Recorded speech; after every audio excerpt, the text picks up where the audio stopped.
அனைத்து ஜோதிட நண்பர்களுக்கும் அனைத்து ஜோதிட ஆர்வலருக்கும் உலகத்தமிழ் ஜோதிட ஆர்வலர் அனைவருக்கும் சிவஜோதிட ஆராய்ச்சி மையம் வழங்கும் பிருகுநந்தி நாடியின் தொடர்கிறது. அனைவருக்கும் வணக்கம். இன்றைக்கி நாம் பார்க்க போகிறது கணவன் மனைவி பிரிவினை மற்றும் கணவன் இறப்பு. இதை பற்றி பார்க்கலாங்க. கணவனோட ஜாதகம் அவர் 1969 பிறந்திருக்காரு. மனைவியோட ஜாதகம் 1975 பிறந்திருக்காங்க. அவங்க ரெண்டு பேர்த்தோட ஜாதகமும் போடப்பட்டுள்ளதுங்க. இந்த ஆண் ஜாதகர் ரொம்ப வசதியானவருங்க. இவருக்கு பங்களா, வீடு, காரு போன்ற வசதிகள் இருந்ததுங்க. இந்த ஜாதகர் பிறப்பு ஜாதகத்தில் சூரியன், குரு, கேது சேர்க்கை உள்ளது. இந்த ஆண் பிறப்பு ஜாதகத்தில் இந்த சேர்க்கை இதய நோயை கொடுக்கும்.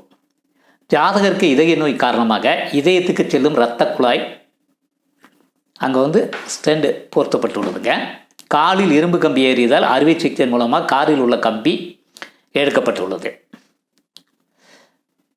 ஜாதகர் மாரக திசை நடைபெறுவதால் ஆயுள் பாதிப்பு இருப்பதாக, மனைவியின் பிறப்பு ஜாதகத்தில் அமங்கலி யோகம் இருப்பதாகவும் அதன் காரணமாக மரணம் ஏற்படும் என்றும் கூறியுள்ளார்கள். யாரோ ஒரு அஸ்ட்ராலஜரை பார்த்துருக்காங்க, அவங்க சொல்லியிருக்காங்க.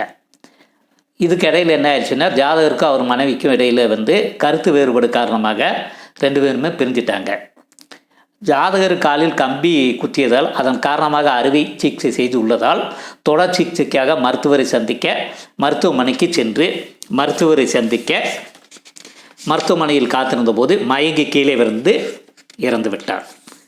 இந்த கணவன் மனைவியில் ஏன் பிரிவினை ஏற்பட்டது?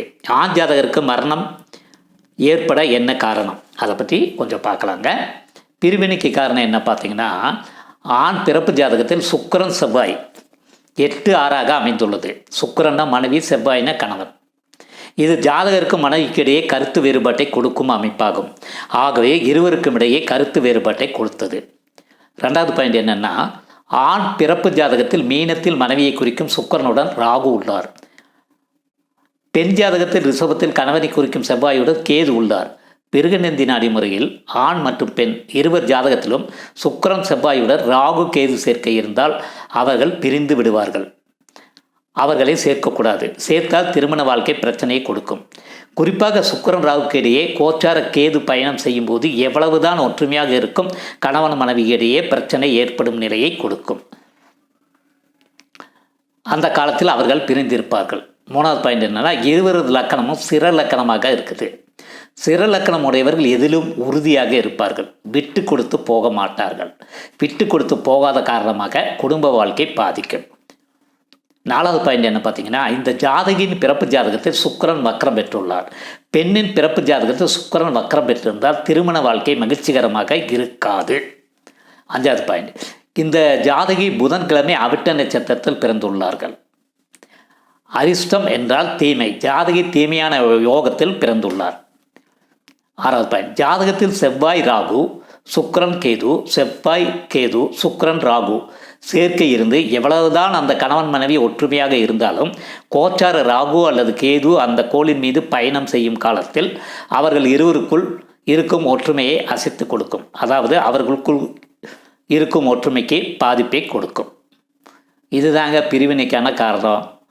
ஜாதகரோட இறப்புக்கான காரணம் என்னன்னு பார்த்தீங்கன்னா, பிறப்பு ஜாதக சனியுடன் கோச்சார கேதுவும் பிறப்பு ஜாதக குருவுடன் கோச்சார ராகுவும் ஏக காலத்தில் இணையும் போது இறப்பை கொடுக்கும் என்பது பிருகுநந்தி நாடியோட விதி.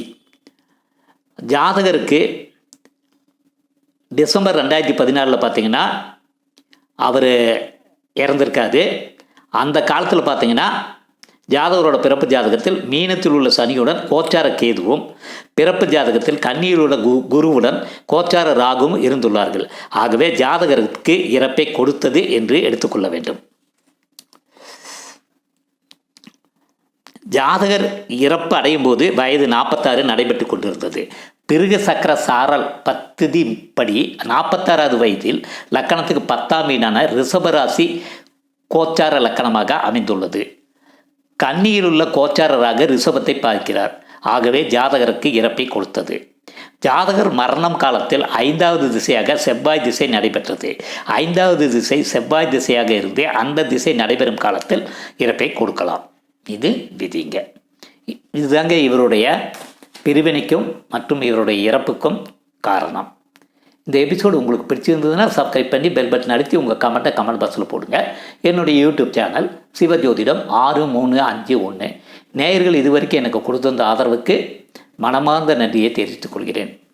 இதை உங்களுடைய நண்பர்களுக்கும் உறவினருக்கும் ஷேர் செய்ய வேண்டுமாய் அன்புடன் கேட்டுக்கொண்டு உங்களிடமிருந்து விடைபெறுவது உங்கள் அன்பு நண்பர் அஸ்ட்ராலஜர் டாக்டர் டிவி பாலசுப்ரமணியன். நன்றி நேயர்களே, மீண்டும் சந்திப்போம்.